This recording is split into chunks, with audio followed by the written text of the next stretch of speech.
Welcome to our latest community conversation. I'm Jay Thomas, and I'm a program officer at Group Health Foundation, calling in from Puyallup, Washington. Today, we're chatting with Ginger Kwan, who's the executive director of Open Doors for Multicultural Families. Ginger started the organization in 2009, informed by her own experiences navigating a system that wasn't designed for families like hers. Based in Kent, Open Doors provides culturally and linguistically relevant information, services, and programming to families of people with developmental and intellectual disabilities. Using a cultural brokering model, Open Doors staff are from the same culture and speak the same language as the families they serve, who are often immigrants, refugees, and/or people of color.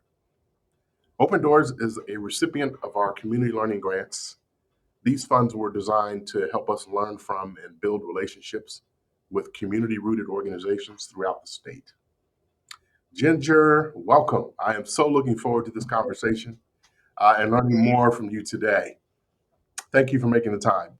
Well, Jay, thank you so much. Really appreciate it to have this time that we can have a conversation. We usually meet like once a month, but this is a special event for us. So I'm looking forward to talk with you and share with you what we have been doing and what we have learned throughout the years when we do our important work for our communities. So thank you. Absolutely. So it turns out that we're talking during my 1-year anniversary at the foundation. Wow. The time Happy is so by. anniversary. Yeah, and so I mentioned that because you were one of the first leaders, Ginger, I had the opportunity to connect with and meet with.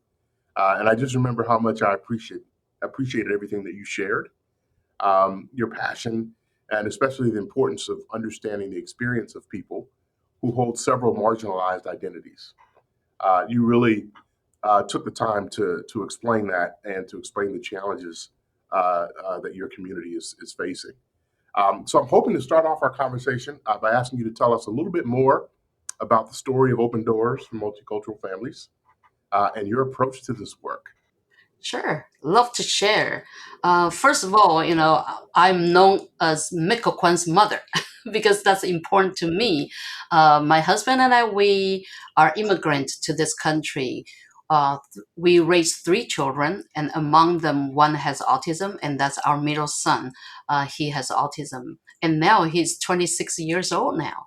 Um, we, for me, I started to get into the developmental intellectual disability field because of him. And that was 23 years ago. So I've been working ever since in this field because of him first. And then as an immigrant myself, English is not my first language. So I also experienced a lot of challenges that's either cultural barriers or the language barriers that I had when I'm trying to navigate a system and getting services and enroll him into the programs is needed for him to grow to thrive. And so with that, throughout my professional experiences and working with many Asian families that I had the privilege to get to know them in about 2009, after working in the field for more than 10 years, something like that, a group of parents that I had supported and also the professionals that I had worked with, we decided to come together because we feel like the population we intended to serve usually are not able to get what they needed because of the system was not set up for them. Never ever. You have the system that don't consider the language barrier is one issue. You have the system don't think about the cultural differences is another barrier. So as a result, Open Doors for Multicultural Families was born at my home on the kitchen table in the basement. After 12 years, we have now close to 50 or over 50 staff now. And together we speak 20 plus something languages. and we provide multiple different services so all the families can grow together. And it is open doors, our believe that everybody can thrive, everybody have the different gift, and then you can live in an inclusive community of your own design. Wow, Ginger, thank you so much for sharing that information. So inspirational, and we really appreciate all the work that you all are doing at Open Doors. So, in addition to programs and services, Open Doors is also an advocate for the communities you serve. What does transformative change look like for the families you serve? And could you share some of your policy priorities with us? I can give you one example. There's one student we served in our program many years ago. I would say probably 5, 6 years ago now. And he is a student who has a disability. So he has his own IEP. The IEP means individualized education programs. And that is in school if you have identified disabilities and then being identified and also after they do the assessment, found out you are qualified for special education services and programs, then you have this IEP, the individualized education programs. And he speaks English and Spanish, and he was asked to interpret at his own IEP meetings with for his parents who don't speak English. And then he also have a younger sister who did not who has a disability as well. And he was also asked by his parents to go to his sister's IEP meetings to interpret for his parents again for his sister's IEP meetings. And so when he participated in our youth leadership training, the advocacy training program, we learned that we encourage him to share his story. And at first, he has hard time to share his story to tell, and we give him opportunities to verbalize it, what he wants, what he hopes, and we can write it down for him.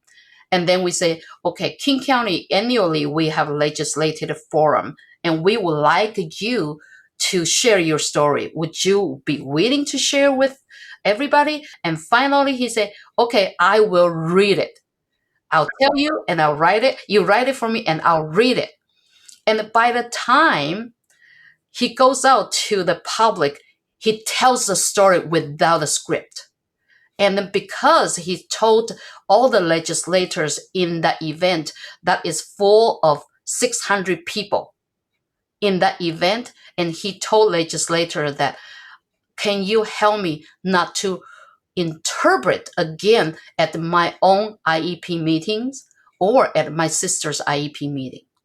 And because of that, our legislators in our district, Tina Orr, she was touched and then she started to work with us.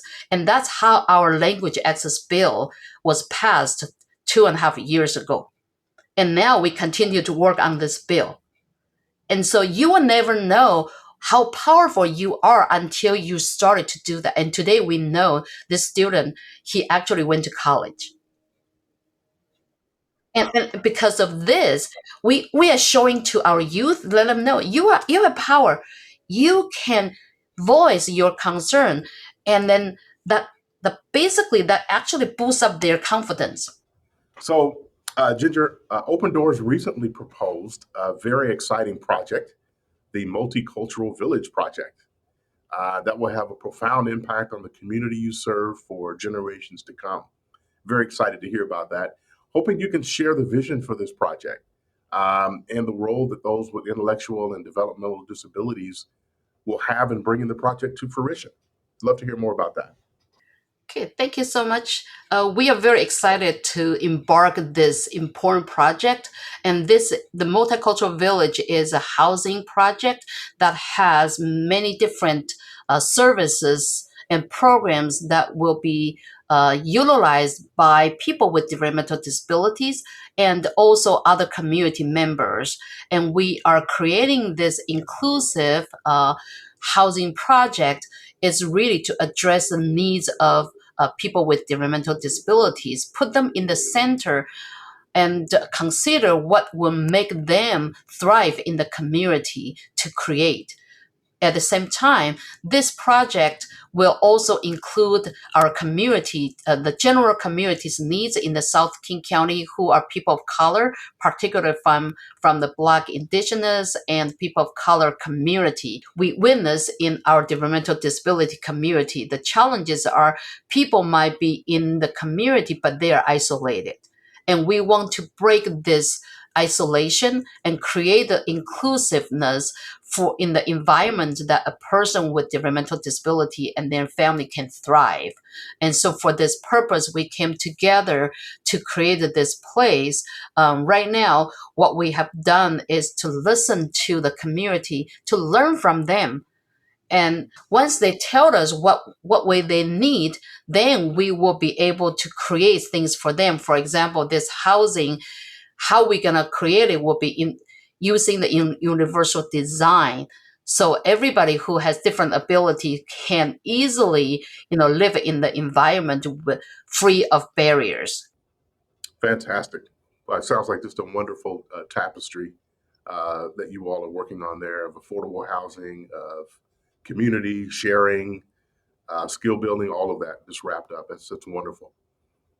So I had the chance to witness your leadership in action at a recent Multicultural Village advisory meeting. I deeply admire how you created space for people by stepping back and just listening. Could you describe your journey as a leader and what lessons have you learned that carried you to this point? I think this truly is a journey for me in many ways. I guess I just make a lot of mistakes and I try to learn from that and trying to do better each time when I make mistakes and apologize to people for those who I have offended, either intentionally or unintentionally. Um, and I think what kind of leader I am, I don't know because it's not for me to say it. It's more of how other people will tell me, right? Um, but I was told that I'm kind of stubborn and persistent and never give up. That's one thing. And and people told me that you can see things, so they consider me as a visionary leader. Um, I also know that I am not really good with many details and not a very a patient person. So there are still a lot of things I have to learn and I have to grow.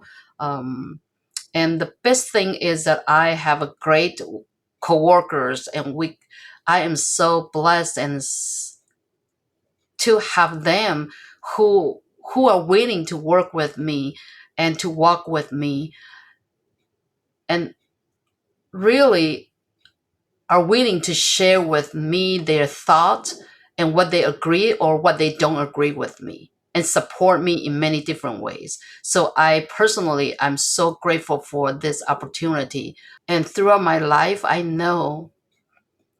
think I was given this opportunity because God has love for me and his mercy really has granted me these opportunities to learn and grow.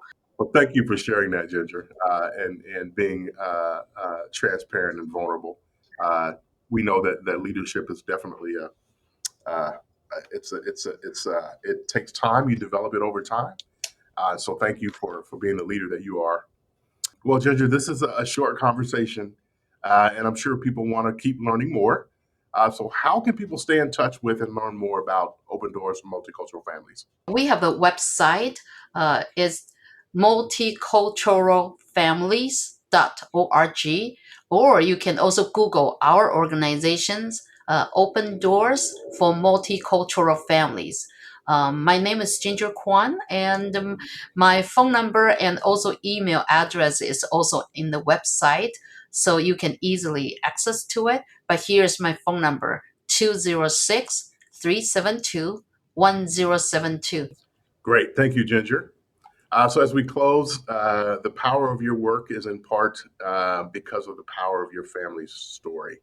So I want to thank you for sharing so much of you and your family and the work at Open Doors for Multicultural Families with us today. There's an African saying that says, "If you want to go fast, go alone. But if you want to go far, go together.